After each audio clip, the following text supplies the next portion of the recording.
And it's another edition of Saturday with Seniors here on KC 101, brought to you by FCCB, the local offices in Wellsboro, Mansfield, and Blossburg. And our guest today, born in February of 1928, Grover Cleveland. Hello, Grover. Hello. Hello, how are you? So our guest here today, we're in Covington at his house. So Grover, how old are you? And what's that making? 94? 94. How good's your memory? Do you remember back to your earliest days? Mostly. Mostly.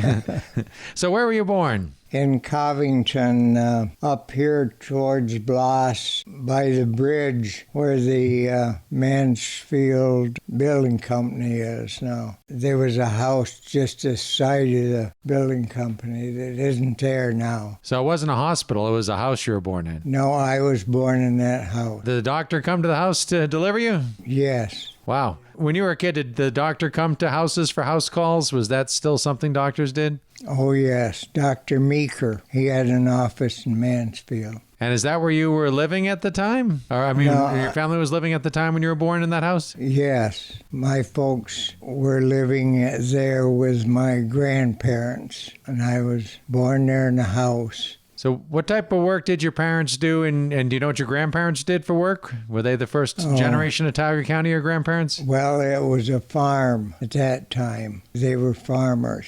Mm-hmm. And it was on a Saturday night in 18th of February when a big snowstorm, and my grandmother came from Lawrenceville on the Greyhound bus to be with my mother when I was born that night. Wow. So tell me about some of your first memories. Do you remember your first day of school? Yeah, I lived there at that time, and I walked to school from there down to Covington to the present community center. That's where you went for So I went to first grade to Mrs. Zimmer. And did you stay at that same school all the way through high school? Or that same building was high school then too in Covington, or not? Yes, that was 12 grades at that time. How many were in your graduating class? Do you remember? 13. So that's a pretty small graduating class. So you got a picture of your class right there. Yeah. Wow, that's a sharp... Oh, that's a reunion picture. Okay, I was going to say you were older when you graduated. 50 years. 50-year reunion class, and you got 6, That 9, was down at... all but one in the picture. 12 or 13 of you made it to the reunion. That was down at Eddie Bruley's new house down to Canoe Camp at that time, and we met in the lawn out there in a gazebo. So were you raised in a large family or have many brothers and sisters? No, I have one brother. He's 2 years younger than myself. Does he live in the area? Yes, he lives over Liberty. And what did your parents do for a living? What did your mom do? My father was a farmer, and my mother was a nurse. She graduated from the Blossburg State Hospital in 1923, and then she went back to work there. Yeah. Wow. A lot of people don't realize that there was a hospital in Blossburg, too. We got a lot of things have changed since your time. That was about the only hospital in the county at that time. Wellsboro didn't have a hospital at that time, or... They may have, but I can't tell you about it. I don't know about that. How often did someone who lived in Blossburg or the Covington area get to Wellsboro back when you were a kid? Did you take that trip much at all ever? Or was that forever far away back then? Not much. I was born 28. That was the Depression, and nobody... had gas or spend money. Then.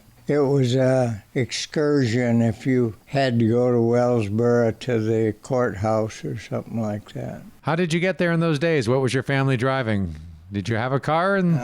We had a Model A, the first one. The very first Model A car? Probably 1931 or 2, something like that. Well, what were the roads like back then in this area? Well, the roads were paved. The main road was paved.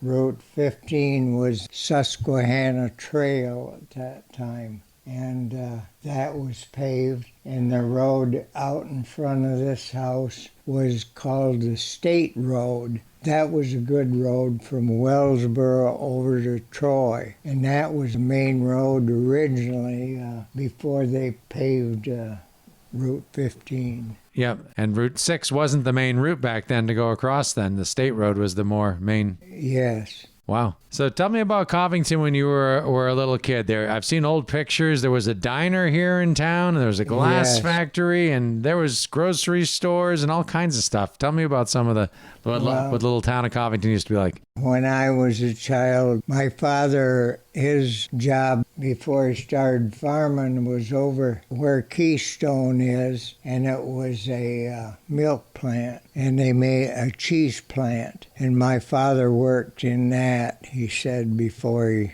started farming. And it was the Liederkranz cheese they made there. And it was cheese about 3 feet around, and his job was to turn them over every so often. Rotate the wheels of cheese, huh? Yeah. What else do you remember in town? Was the glass factory still here? That's where Matthews Motor Company is now, I believe. No, that was gone. I have a picture of it, but it was gone when I was a child. There was just a pile of glass there at that time. And the Standard Oil Company had that property, and they would get carloads of gasoline and oil on the railroad. Then they distributed it around. So that's the train unloaded there.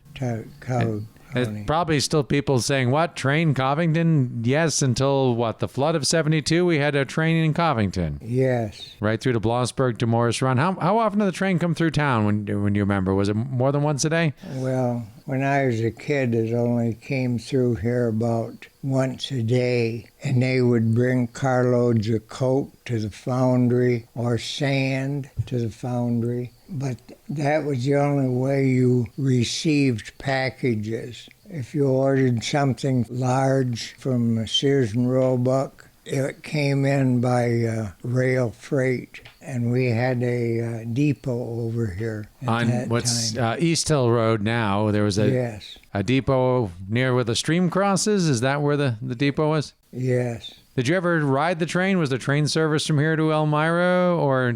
No, I never rode it, but my mother used to ride it from here to Lawrenceville to visit her parents, and my grandmother would come back on the train. Yeah. I don't know how often it ran, but when I was a child, they just came up once a day. And they moved about 10 miles an hour, very slow. No rush to get there, I guess, then, to bring what had to... They would go to Bloss, where they would hook up with all the carloads of coal and take it back to Corning or somewhere. Sure.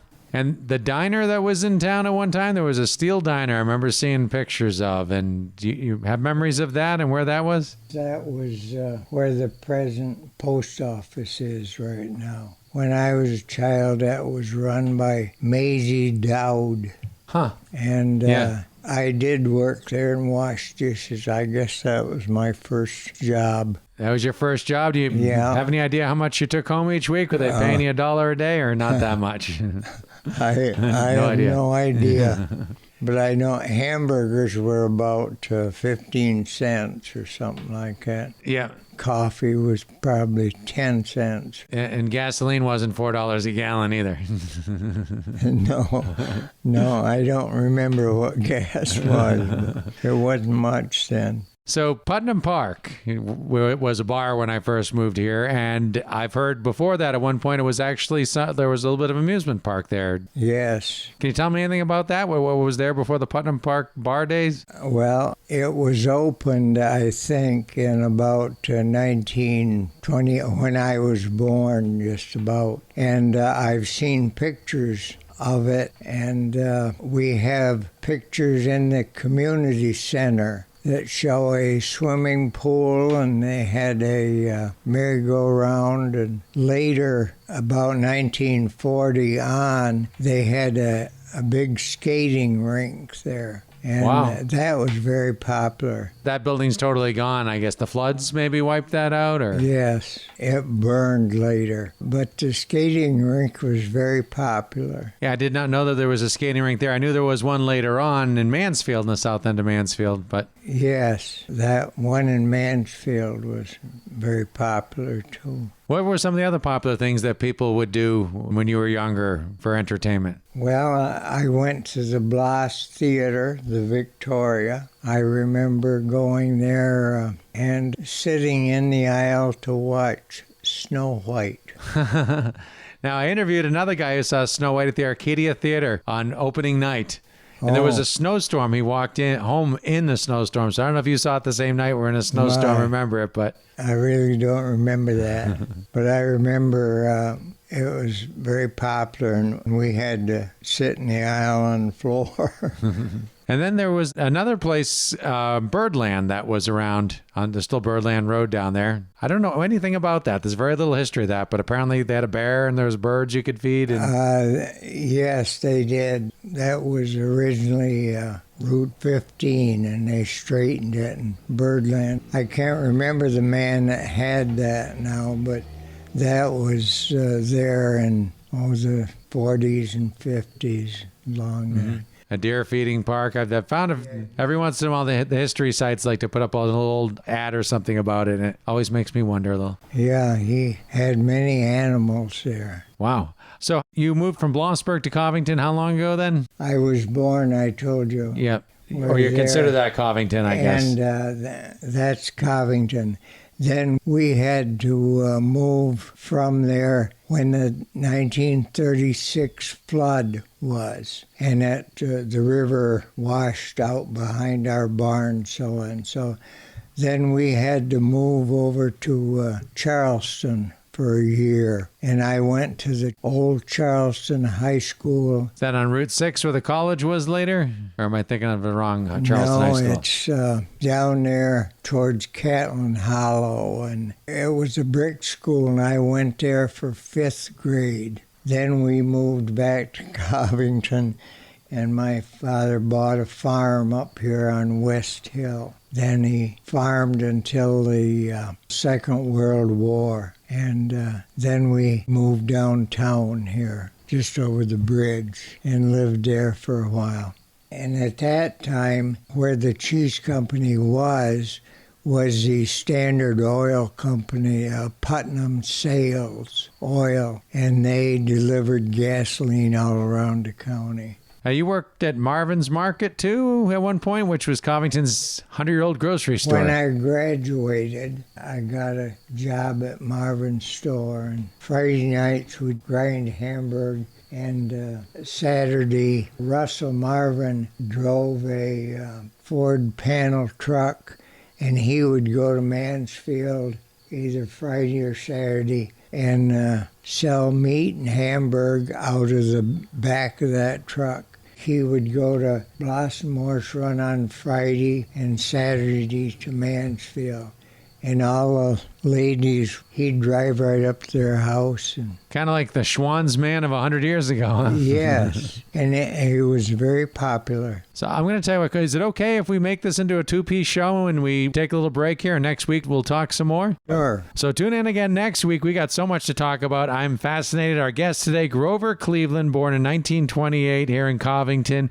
And we'll be back next week again with Saturday with Seniors, brought to you by FCCB's local offices in Wellsboro.